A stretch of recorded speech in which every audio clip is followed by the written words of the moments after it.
Previously, we have discussed discrete time signals, right? So our today's lesson will be discrete time systems. So discrete time systems, how we define it is interconnection of components together. It takes input signal, what we call it excitation, only in discrete form.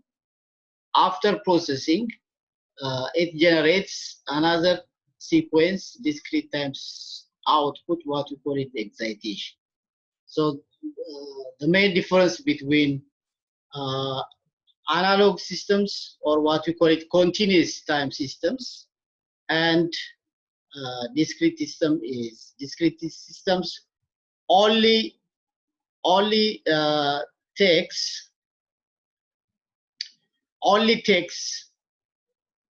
inputs in discrete form. It does not take continuous time signals. After processing, it generates only discrete time output. That's what we call it, a discrete time system. Now, before we come to the discussion of discrete time systems, let's see some of the properties. It's very important to understand some of the properties of discrete time systems. The first property we are going to discuss is linearity, whether a system is linear or not. It's very important to understand these properties. Second property we are going to discuss will be systems can be time invariant or time variant. Third one, stability. And finally, we'll see causality. These four important properties of discrete time systems we'll discuss one by one. I hope you already discussed this in signal and system course for continuous time systems.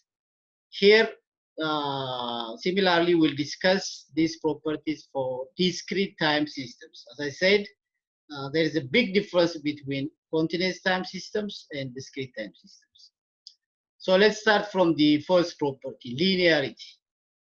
So we classify discrete time systems in DSP into two broad categories.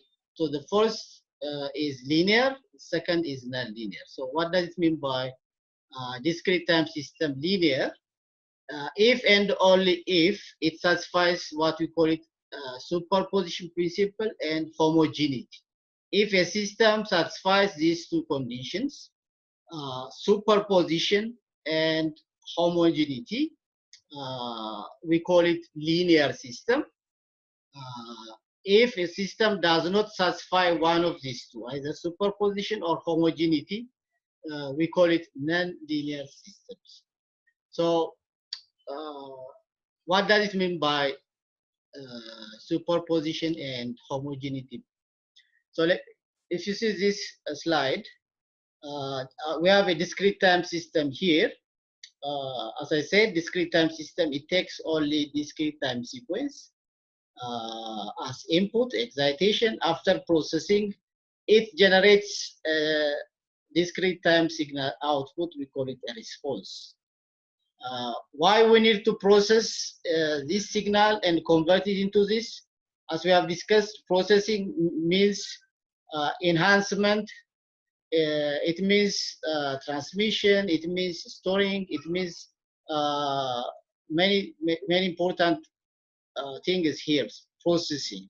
So after processing x1n, this is our excitation or input here. This system generates output y of n. The same system, we are not changing the system, but we apply another input x to n. The system generates, after processing, it generates another output y to n.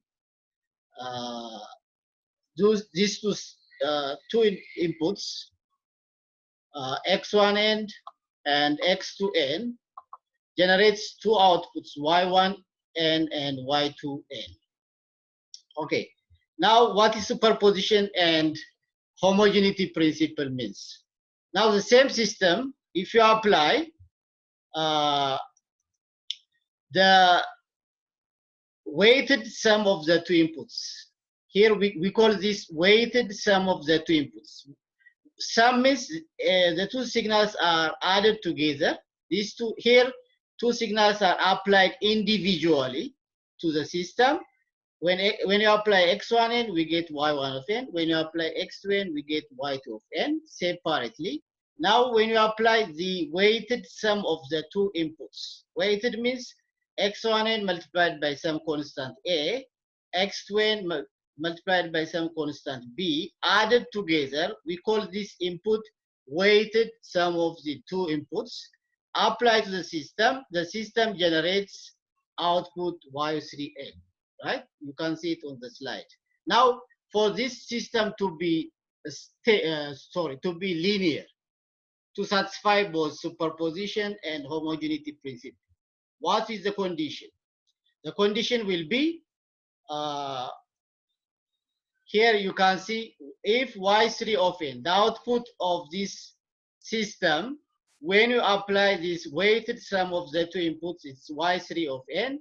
If y3 of n is equal to the weighted sum of the two outputs, if y3 of n is equal to the first output multiplied by constant a plus the second output multiplied by constant b, if this is equal to y3n, we call the system linear system.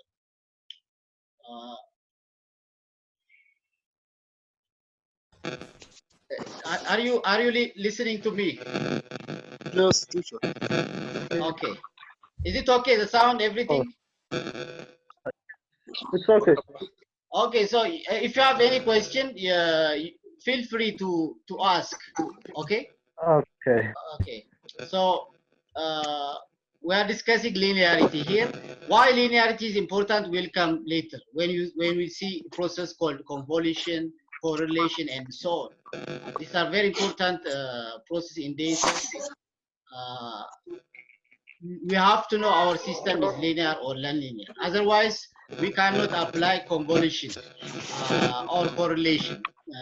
So the first thing is identify whether your system is sorry, let me mute.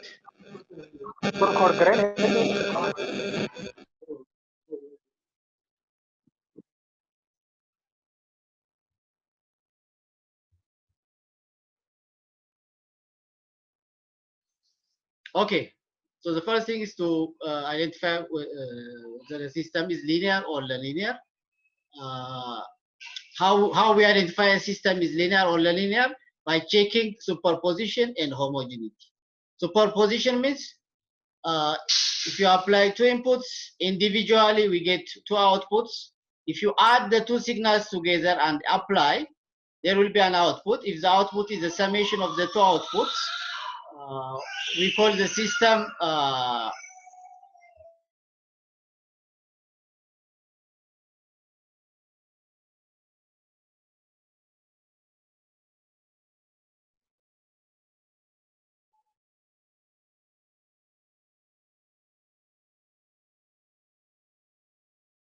okay.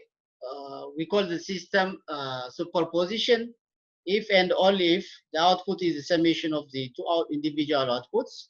If you multiply the input by some constant a, second input by another constant b, this summation is called weighted sum of the two inputs. When you apply this input for our system, it generates an output y3n. Now to say this system is linear, we have to check y3n should be equal to the weighted sum of the two outputs. That's what we call it a linear system.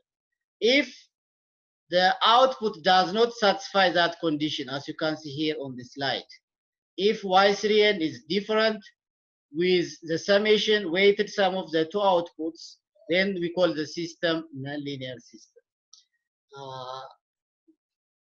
That's what we call it linearity. If you have any question on the linearity, you can ask.